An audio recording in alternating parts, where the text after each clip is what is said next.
Next question में आते हैं 3.41। ये भी अच्छा क्वेश्चन है, और ये क्वेश्चन ऐसे समझिए कि डिट्टो ये क्वेश्चन जेई एडवांस में आया आया हुआ है। ठीक है, अभी लेटेस्ट ही आया है, या 2 साल पहले या ऐसे कुछ। ठीक है ना, इसका इन्होंने मल्टीपल करेक्ट क्वेश्चन बना दिया था। देखिए क्या कह रहा है इसमें।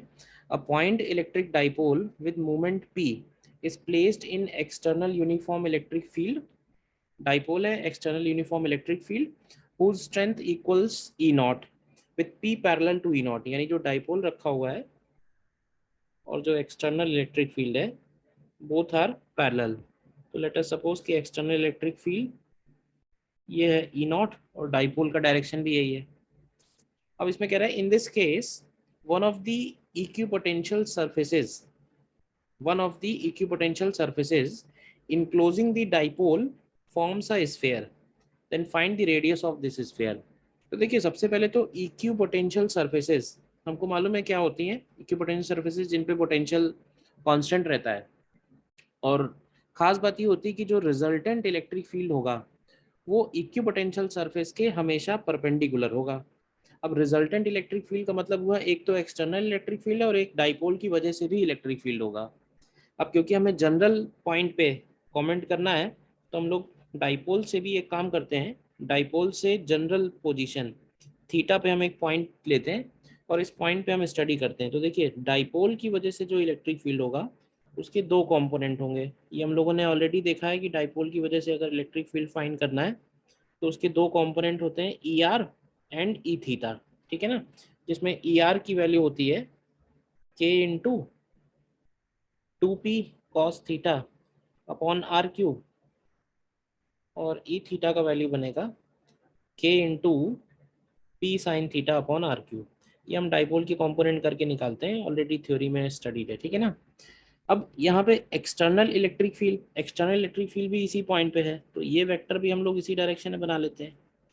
अब ऐसे समझिए कि इन तीनों वेक्टर्स का जो रिजल्टेंट है वो स्फेयर यानी जो इक्विपोटेंशियल सरफेस है उसके सरफेस के परपेंडिकुलर होना है। तो देखो अगर हम मान लें कि भाई डाइपोल को वो स्फेयर इनक्लोज कर रहा है, तो सबसे पहले तो डाइपोल जो है वो स्फेयर के सेंटर पे ही पॉसिबल है, किसी और डायरेक्शन में पॉसिबल नहीं है, नहीं तो फिर वो सिमेट्री ही नहीं बनेगी।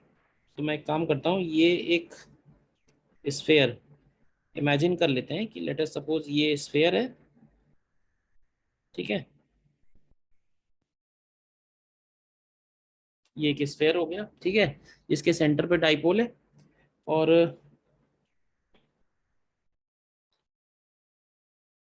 इस स्फेयर के इक्विपोटेंशियल सरफेस होने के लिए कंडीशन हमें ये लगानी पड़ेगी। आप ध्यान से देखो तो इलेक्ट्रिक फील्ड का जो ई नॉट है इसका सरफेस के अलोंग कंपोनेंट बनेगा ई नॉट साइन थीटा। अब ऐसे देखो कि अगर ई नॉट साइन थीटा और ई थीटा कैंसिल आउट हो जाते हैं तो सिर्फ इसके पास ई आर बचता है। तो अगर सिर्फ ई आर बचेगा तो डेफिनेटली ये पूरा का पूरा स्फेयर इक्विपोटेंशियल बन जाएगा। So now we can equate E theta is equal to E naught sine theta. अब ई थीटा की वैल्यू हमें मालूम है कि it is K into P sine theta upon R cube. R इसका रेडियस ले लेते हैं, ये कैपिटल आर लिख देते हैं, और ई साइन थीटा ये हो गया ई नॉट साइन थीटा। तो अब देखिए साइन थीटा कैंसिल हो जाएगा, और यहाँ से अगर हम आर की वैल्यू निकालेंगे तो वो हो जाएगा P upon 4 pi epsilon naught और E naught and whole to the power 1/3। तो ये एग्जैक्टली क्वेश्चन आपका जेई एडवांस में मल्टीपल ऑप्शन में कन्वर्ट होके आया हुआ है। ठीक है ना, करेक्ट।